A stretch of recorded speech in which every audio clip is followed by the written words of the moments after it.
This is the music of Peter and Gordon, A World Without Love. 8 it is on this Wednesday.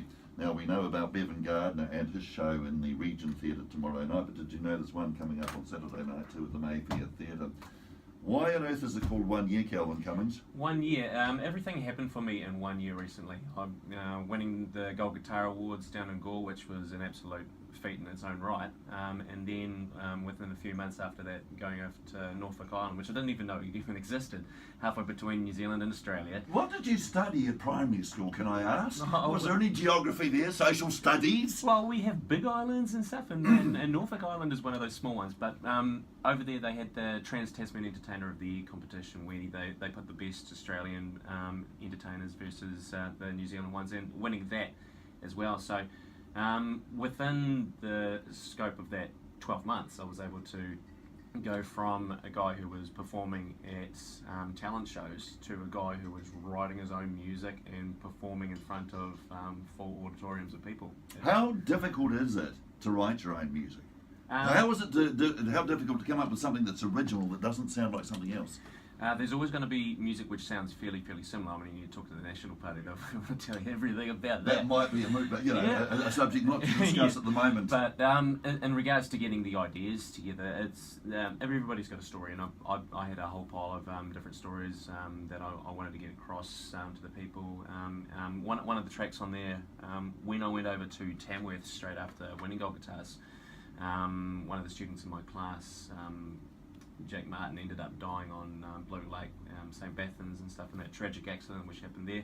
And I was in a position there where I couldn't be physically at the funeral, and it was a stress release for me. So it was almost kind of therapeutic for me to be able to put all the words down in song form. So I mean, all of the songs that are there, they've all got stories behind them, and they've all been either written either by me or been co-written with some other amazing songwriters throughout Australasia as well. So yeah, there's messages behind every single one of them.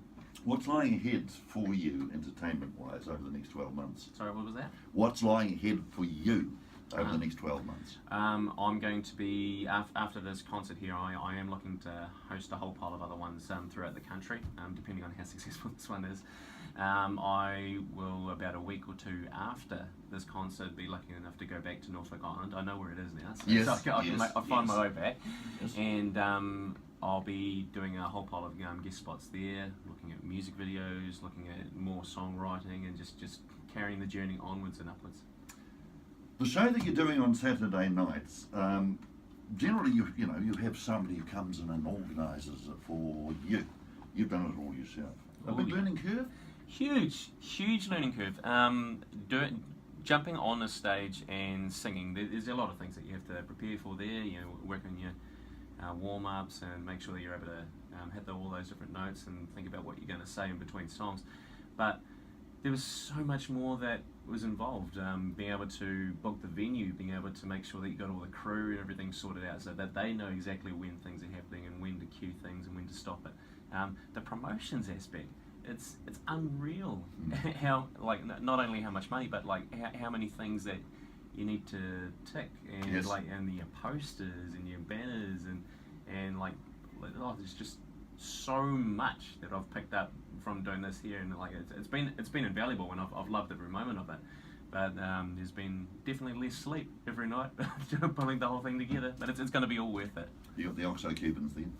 Yeah, and they're absolutely fantastic. I had them for the recording that we did. Look, this is 100% locally recorded and produced album too. They were just done at the old Chicks Hotel down there at Port Chalmers, and it was essential that I had the Oxos back to be able to replicate the studio sound and its live format and stuff. It couldn't have been done by anybody else, and well, we've had practices throughout the last few weeks, and it just sounds so good, and it's even stepped up a whole new level again.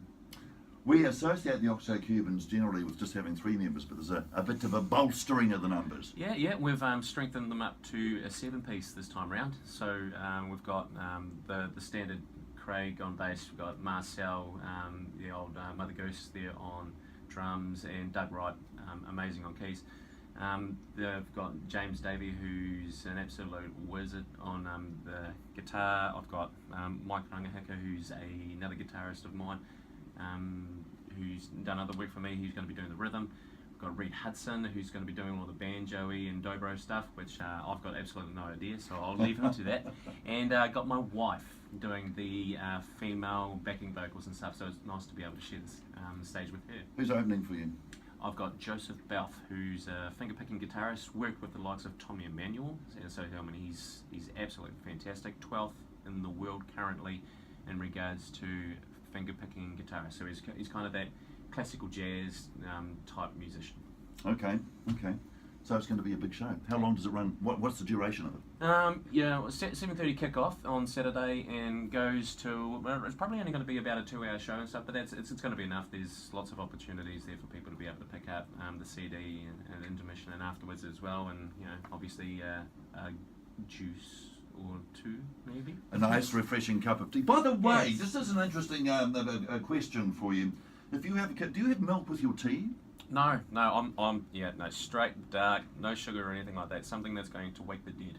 Yeah. In that case, I will not ask you this question. It can hold till later on. The question was going to be: do you actually put the milk in before you put the tea into the cup, or do you put the tea in the cup and then you put your milk in? Oh no, in that case, I would totally put the milk in first. Yeah, like you got to keep it cool. There was a mate of mine who was a barista, and he said that if you put something cooler in there first, you're not going to burn the tea leaves or the coffee beans and stuff like that. There's a real science behind it. There is another reason I shall divulge later on. Ooh. The show is called 1 Year. Kelvin Cummings and the crew, Oxo Cubans and the crew there at the Mayfair on Saturday night, starting at 7:30 later on this morning.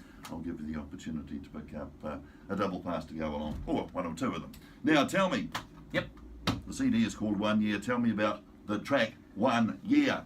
There's a lot of musicians in the world who feel that they struggle to get by. That they've got a dream of writing their own stuff. However, they get in this trap where they have to sing a whole pile of covers, and in some cases, really, really nasty covers. And this was kind of almost a tribute or an homage to that struggling musician, just telling them to get on there, keep on going, and try hard, and you will get there. All the best.